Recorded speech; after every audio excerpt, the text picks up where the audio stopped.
Welcome back, guys, to another episode of When Marriage Becomes a Nightmare. Episode 11, the most scary marriage ever. Yes, the most scary marriage ever. Thank you guys for following us back to back, subscribing to our channel, giving us a like. And if you're new to our channel, please give us a thumbs up and subscribe to our channel so that we can bring more of this episode, more of this series to our channel for you guys, because we love you guys. Let's go here. Debbie was shocked at the response Benny gave her. Benny told her, responded back to what she said, that, "Oh, your mother is not raising you, she is rearing you." And Benny immediately responded back on that my mother is training me and she's good at it, she's trying her best at it. I am not an animal that they rear. So please, what kind of a friend are you? A friend that will speak ill about his or a friend at her back is not a friend at all, is an enemy. You see, I only spoke today. I responded back to what you said. Next time, I would not just speak, but I will react based on what you said. Please, you are an enemy, you're not a friend to my mother. I believe Benny already understand what was going on. She knew what was going on, and I'm sure that Benny saw Debbie when Debbie took her mother's phone, and she just kept quiet about it. Then Debbie was fuming. I was like, why would she talk to her like that? Then while she turned to leave the restaurant, Kennedy bumped into her and was like, "Oh, Kennedy, hi, where's Jonathan?" And Kennedy was like, "Jonathan has left." And she was like, "Oh, poor Jonathan. Poor Jonathan. I could imagine what he's going through right now." Then Kennedy was like, "Can I ask you, why did you do what you did? Why did you do what you did?" Then she was like, "I didn't do anything." "Excuse me, what are you trying to say?" "I was there when you called Jonathan and told Joe to come to the restaurant. You shouldn't have done that." And she was like, No, I didn't say anything. I didn't say anything to Jonathan. Even when I called him, I didn't say anything to him. And I was like, everything you told Jonathan, I know about it. And I know what you're trying to do. Whatever you're trying to do, I don't understand you. And she was like, "Excuse me, I am not doing anything. And I did not tell Jonathan anything." Then Kennedy was, "You called him and you didn't have to do that. You didn't have to call Jonathan to come to this place when you knew that Angst was here. Please, I want to understand. Why would you go to that extent to calling your friend's husband to come to the restaurant? Because Angst was here. If you cannot create peace between the two of them, please stay clear of them." And she was like, "Excuse me, I don't know what you're talking about. Please, stop saying what is not. I don't know what you're talking about. That Clara is my friend, for crying out loud." And he was like, "More like it. That is more reason why I am asking you, why and what will you gain with what you did? Because I believe everything that happened today, you are instrumental to it. And I'm telling you now, if this kind of thing occurs again, you will have me to contend with. I will not only come for you, I will come for you. And I make sure that I take life out of you." Friend indeed. And he looked at her and walked out of the place. Then Clara became more furious. She was furious. I was like, And I'm sure what would be inside her mind is, hey, my plan is about to destroy. I would not allow. I have to strategize. I have to strategize another means of doing what I'm doing, what I want to do. Then here she is. She sat down on the chair and was fuming. She was thinking, strategizing on what next to do, how she will go about whatever thing she wants to do again against Clara. Then Clara walked in. As Clara walked in, Clara saw that her friend was in deep thought. She was in an angry mood, and Clara was like, "What's up?" And immediately Clara sat down. She stood up and was like, "You know what? I need to go." Then Clara was like, "Hey, Debbie, calm down. Sit down. Where are you rushing to? Where are you rushing to? For crying out loud. Eh? Where are you rushing to? You see, as I am like this, I am very, very tired. I have had enough for today. Today has been a worst day for me. And please don't come and add your own to it. What happened?" And she was like, "I have never been insulted like this in my life. I have never been insulted like this in my life."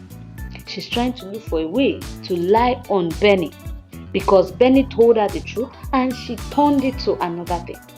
Yeah, that is what she's trying to do. Then she was like, "I have never been insulted like this in my life. I received the worst insult today." And Clara was like, "I also did. I also received the worst embarrassment of my life. Today was meant to be my happiest day, but it became chaotic for me. So please, sit down and don't add to it. Sit down, please. What happened? Just tell me what happened." And she was like, "You won't understand. I was insulted. I was embarrassed." Then she was like, "Sit down. I have had a lot today. Today has been a lot for me. Today has been so troubled for me. Please don't add to it. Sit down. As I am packed out. I am tired. I'm tired. I've gone through a lot today. And I don't need you to come and add to it. You are my friend, for crying out loud. I don't need you to come and add to whatever thing I'm going through right now. So please open your mouth and tell me what's going on. What happened? Why are you filming?" And she was like, "Can you believe that your daughter Benny insulted me, embarrassed me today?" And she was like, "Benny, what did you do? What happened?" She said, "Earlier, about what happened today, I was trying to stop her not to go outside and come and meet you people, that she should stay away from your issues. And she looked at me and started insulting me, started talking to me, saying all sorts of words to me, of which that is not what happened. Benny did not talk to her in a rude manner. She spoke to her. She spoke ill about her mother, even insulted her mother, insulted Clara in front of Benny. And Benny spoke up for her mom and told her, had it been okay, she wanted to do it, she should have told Clara that she told Benny that, "Oh, your mother was not raising you, your mother was rearing you." And she should see the reaction that will come from Clara. But she didn't do that. She instead lied on Benny to get more credit for herself. Then Clara was like, "Okay, I will call her and talk to her and also ask her what happened." And Debbie was shocked. Debbie was not expecting such from her. And Debbie was like, "Are you saying that you don't believe what I'm saying? Are you saying you don't believe what I'm saying?" And she was like, "No, I believe what you're saying. But as it is right now, I have a lot on my head. I have a lot going for me. I've gone through a lot today. And I don't want to add any issue to myself. What I said is, I would call her and ask her. As I have had it up to this extent. I've had the height of it today because I was insulted. I was embarrassed. I've had enough today and I don't want you to add anything to it. I am packed out. I don't want anybody to add anything to it." And she was like, "You've had enough for today. You've gone through a lot today. What did you go through? What did you go through?" Then Clara opened up and said, "Can you imagine? Someone used my phone to send message to Anks. Someone used my phone to send message to Anks." And she was like, "I don't even know who it is. I don't have an idea of who the person would be that would take my phone and send message to Hans." And Debbie was like, "Really? Somebody used your phone and sent message to Hans? Who could that be?" And Clara was like, I don't know. Do you have idea of who it might be?" And Debbie was like, As I'm thinking, it is Benny. It's Benny. It is Benny that will do that. It's Benny that will send that message." And she was like, "Benny? Benny cannot do that. No, not at all. She cannot do it. She can't do it. Yes, she can be very, very rude. She can be very disrespectful. She can be too forward. But she would not do that. She cares a lot about me. She cannot stoop so low to do that kind of a thing. Yes. Then Debbie was like, you know that she and her father, they are not in good times. And she can go to any length to make sure that she wash her father and bring her father down. And she was like, no. I know, yes, they have issues. They have a lot that is going on between them. But I'm telling you that she cannot do such. She can't do such. I don't believe it. Then Debbie was like, are you saying she cannot do it? She can do it, oh. She can do it. And she was like, no, my daughter cannot stoop that low. Then Debbie was like, are you saying that you know her that well? Are you saying you know her that well that you would say that she will not do such? And she was like, I know my daughter. She can't do such. She cannot stoop so low to do such. She cannot. She cannot at all. Then Debbie was like, are you saying that you don't believe me? Are you saying you don't believe me? Do you think I am lying to you? And Clara told her, I'm not saying I don't believe you. I believe you, but I don't know. You're not telling me the truth. All I know is you're not telling me the truth. You are not. You're not telling me the truth at all. Yeah, I believe Clara is already sensing something. That if the only person that she can suspect is Debbie, because Debbie was the one pushing her that she should call Hanks, that she should drag Hanks here, that she will do everything possible in her means. If she is the one that she will go and drag Hanks, wherever Hanks is, and bring him to the venue. So tell me, who will be the number one suspect? Debbie. And Debbie is the person that did it, because she's the one that took Clara's phone and went to a corner, hid herself there, and sent the message to Hanks. Now she's trying to put all the blame on Benny because of how Benny spoke to her.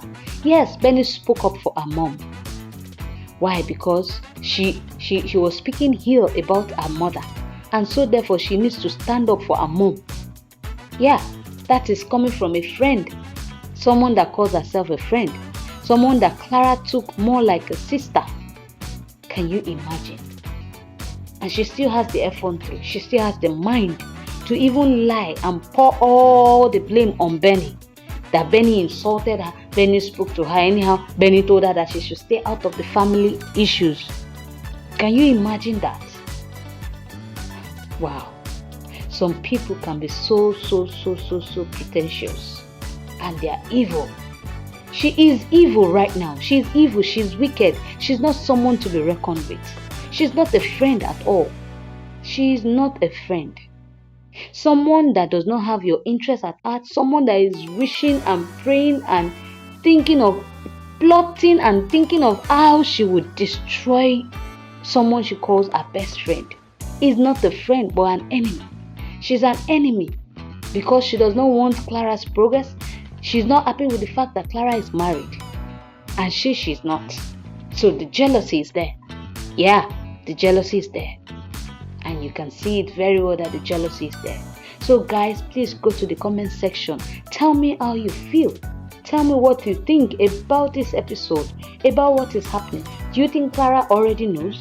Or she's just trying to look for a way to get words out of Debbie's mouth to ascertain whatever thoughts that she has?